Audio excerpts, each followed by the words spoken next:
Renungan Pagi Menjadi Putra dan Putri Allah oleh Ellen G. White, 23 Juni 2021. Mari kita berdoa.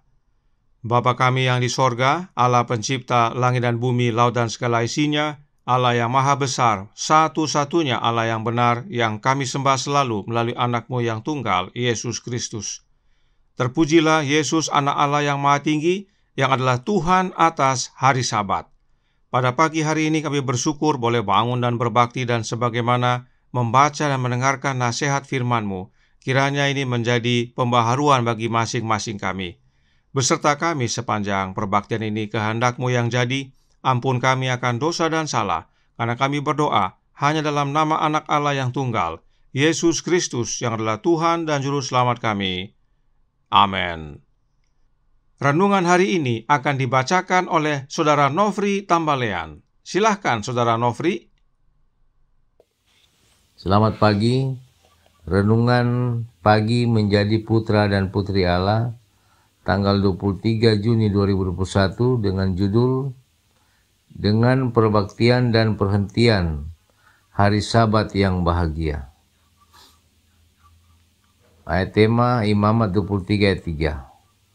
6 hari lamanya boleh dilakukan pekerjaan, tetapi pada hari yang ketujuh haruslah ada sabat, hari perhentian penuh. Janganlah kamu melakukan sesuatu pekerjaan. Itulah sabat bagi Tuhan di segala tempat kediamanmu. Apapun yang kita miliki dituntut Allah dari kita. Ia kembalikan lagi dengan lebih limpah dan dipermuliakan dengan kemuliaannya. Hari Sabat dan rumah tangga sama-sama ditetapkan di Eden.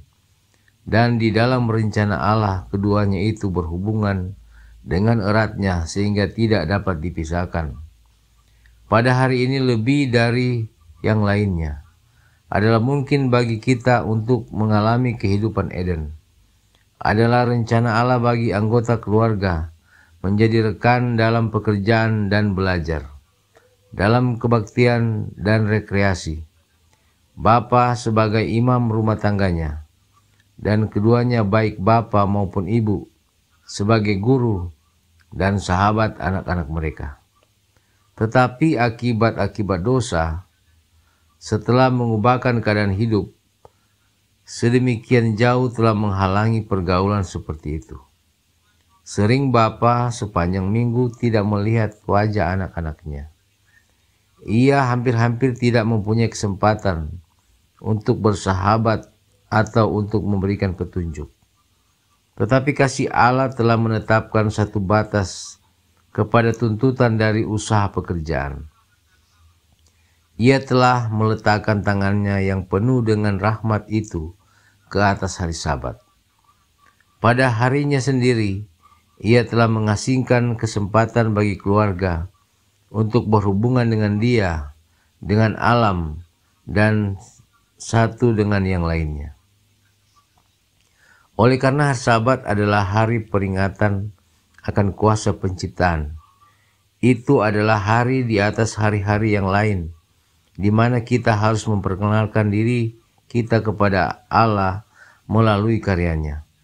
Berbahagialah ayah dan ibu yang dapat mengajar anak-anak mereka tentang firman Allah yang tertulis dengan ilustrasi dari halaman-halaman buku alam yang terbuka, yang dapat berkumpul di bawah pohon-pohon yang hijau, di udara yang bersih dan segar, untuk mempelajari firman dan menyanyikan pujian kepada Bapa yang di sorga.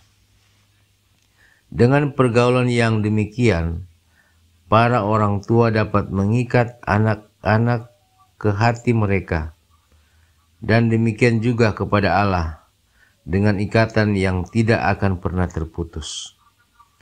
Hari Sabat harus dijadikan demikian menariknya kepada keluarga kita, sehingga kedatangannya setiap pekan akan disambut dengan penuh kesukaan.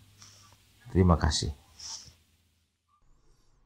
Terima kasih atas penata layanan Saudara Nofri. Tuhan Yesus memberkati. Selamat pagi saudaraku dalam Tuhan. Ada satu hal tentang hari Sabat yang perlu disegarkan kembali. Oleh karena kesibukan kehidupan manusia, sehingga hal ini perlahan tapi pasti sudah mulai hilang. Apakah itu? Membina anak yang bertanggung jawab, halaman 557 paragraf 4 yang berkata, sebelum matahari terbenam, biarlah anggota keluarga berkumpul untuk membaca firman Allah, untuk menyanyi dan berdoa. Dalam hal ini perlu diadakan pembaruan, oleh karena banyak yang mengabaikannya. Untuk kebaktian tutup Sabat, umumnya kita berusaha tepat waktu. Banyak umat yang khawatir jangan sampai lewat dari jam 6 saat tutup Sabat. Karenanya umumnya dalam setiap acara tutup Sabat, 30 menit sebelum jam 6 sudah mulai acara tutup Sabat, supaya tepat jam 6 Sabat telah ditutup. Tetapi bagaimana dengan buka Sabat? Apakah sama perlakuan kita? Tidak jarang kita 30 menit sebelum jam 6 masih di toko, masih di jalan pulang dari pekerjaan, bahkan ada yang masih di tempat kerja. Dan oleh karena itu, akhirnya setiap keluarga memutuskan untuk buka Sabat masing-masing. Tidak heran Roh Nubuat himbau perlu diadakan pembaharuan. Mari saudaraku dalam Tuhan, kita perbaharui. Mari kita buat acara buka Sabat menjadi menarik dan ditunggu-tunggu oleh keluarga kita. Jangan khawatir, Tuhan pasti buka jalan sehingga kita bisa berkumpul bersama keluarga saat buka Sabat. Apalagi yang perlu kita perbaharui? Kita baca dalam manuskrip 3 tahun 1879 paragraf 5 yang menjelaskan, kita tidak boleh mengajari anak-anak kita bahwa mereka tidak boleh bahagia pada hari Sabat, bahwa berjalan keluar rumah adalah salah. Oh tidak, Kristus memimpin murid-muridnya ke tepi danau pada hari Sabat dan mengajar mereka. Khotbahnya pada hari Sabat tidak selalu dikhotbahkan di dalam tembok tertutup. Kita jarang sekali membawa anak-anak kita keluar berjalan menikmati alam pada hari Sabat dan sangat jarang sekali berbakti di alam pada hari Sabat. Padahal Yesus mengajar murid-muridnya di alam pada hari Sabat. Tidak jarang kita sebagai manusia berusaha membuat gedung ibadah kita seindah dan senyaman mungkin. Padahal ada baiknya kita jadwalkan penggunaan ruang ibadah alam yang lebih indah dan damai. Setidaknya menjadi latihan, karena akan tiba masa kesusahan dan aniaya di mana kita harus tinggalkan semuanya, menyingkir ke hutan dan gunung-gunung, serta berbakti di sana. Dan bila mana kita melihat tanda-tanda zaman dan kondisi dunia, tidak lama lagi kita harus tinggalkan semuanya. Berikutnya, dalam suratnya nomor 168 tahun 1902 paragraf 2, Nyonya White menuliskan, Sabat adalah hari tersibuk Kristus untuk menyembuhkan orang sakit. Hari Sabat adalah hari paling baik bagi Dia untuk menjangkau mereka yang bekerja selama seminggu. Kemanapun Dia pergi, Dia adalah seorang misionaris medis, seorang dokter yang tidak pernah salah, mengucapkan kata-kata simpati dan belas kasih yang paling lembut. Pernahkah saudara merasa begitu lelah setelah tutup Sabat karena sibuk melayani sepanjang hari di gereja pada hari Sabat? Jika pernah, maka saudara perlu pembaharuan.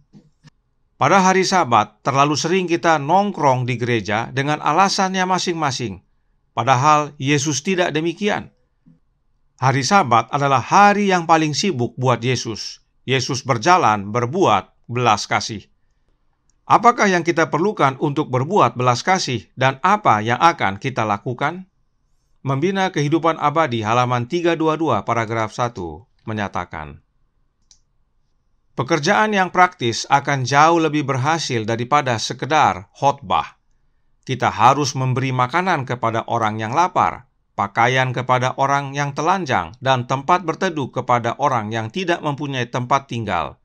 Dan kita dipanggil untuk berbuat lebih banyak daripada ini. Kemiskinan jiwa itu hanya dapat dipuaskan oleh kasih Kristus. Jika Kristus tinggal di dalam kita, hati kita akan penuh dengan kasih sayang ilahi. Bagaimana Kristus tinggal dalam hati kita? Melalui kehadiran Roh-Nya dalam hati kita. Baca Galatia 4 ayat 6. Dan jika Roh Kristus tinggal dalam hati kita, maka kita dipenuhi oleh simpati ilahi, kasih sayang ilahi, yaitu kehidupan praktikal dengan berbuat belas kasih kepada sesama. Ini lebih besar pengaruhnya dari sekedar berkhotbah. Berkhotbah itu baik, tetapi jika ditambah dengan praktek, maka akan lebih berkuasa. Jadi, untuk dapat menghidupkan kehidupan belas kasih, maka kita perlu Roh Kristus, dan bila Kristus tinggal dalam hati kita, maka kita hidup sebagaimana Yesus hidup, yaitu memberi makan yang lapar, menolong yang kekurangan, dan seterusnya. Hal-hal ini perlu kita hidupkan setiap hari Sabat. Kita bagikan makanan bagi yang lapar, minuman bagi yang haus, pakaian bagi yang membutuhkan, lawatan dan doa bagi yang sakit, perhatian dan penghiburan bagi yang berduka, dan seterusnya. Berdoa agar Yesus tunjukkan dan pimpin, maka hari Sabat menjadi hari kenikmatan sebagaimana Yesaya 58 nyatakan. Dan perhatikan, nanti saat saudara pulang setelah tutup Sabat, saudara tidak akan merasa lelah lagi. Sebagai informasi, kegiatan belas kasih ini bukan kegiatan saat-saat tertentu saja, namun lakukan setiap hari Sabat. Setiap Sabat kita keluar dan menjangkau mereka yang membutuhkan. Sebab itulah kehidupan Yesus. Jangan khawatir akan sumber daya. Bila mana saudara menuruti gerakan Roh Kristus dalam hati, Tuhan sediakan kebutuhan untuk belas kasih. Masih banyak hal lain yang bisa kita lakukan dan hidupkan pada hari Sabat untuk membuat hari Sabat menjadi hari sukacita dan nikmat. Namun minimal 3 hal ini, yaitu buka Sabat bersama keluarga, menikmati alam dan berbakti di alam, serta berbuat belas kasih setiap hari Sabat dapat menjadi pembaharuan dalam hidup kita. Saya yakin saudara akan merasakan kebahagiaan dan rindu untuk bertemu pada hari Sabat berikutnya. Itu sebabnya renungan hari ini berkata dalam Menjadi Putra dan Putri Allah halaman 187 paragraf 4 yang menyatakan, hari Sabat harus dijadikan demikian menariknya kepada keluarga kita sehingga kedatangannya setiap pekan akan disambut dengan penuh kesukaan. Kiranya ini menjadi pembaharuan bagi kita. Tuhan memberkati, saya bawa dalam nama Yesus. Amin. Mari kita berdoa. Bapa kami yang di sorga, Allah pencipta langit dan bumi, laut dan segala isinya, Allah yang maha besar, maha kuasa, sumber segalanya, yang kami sembah selalu melalui anak-Mu yang tunggal, Yesus Kristus. Terima kasih atas nasihat indah tentang hari Sabat. Sedikitnya ada 3 hal yang bisa dapat kami perbaharui, agar hari Sabat menjadi hari yang kami rindukan dan nikmati. Tolong kami ya Bapa, curahkan roh anak-Mu dalam hati ini agar kami dapat menghidupkannya. Beserta kami sepanjang hari ini kehendak-Mu yang jadi, ampun kami akan dosa dan salah, karena kami berdoa hanya dalam nama anak Allah yang tunggal, Yesus Kristus yang adalah Tuhan dan Juru Selamat kami. Amin.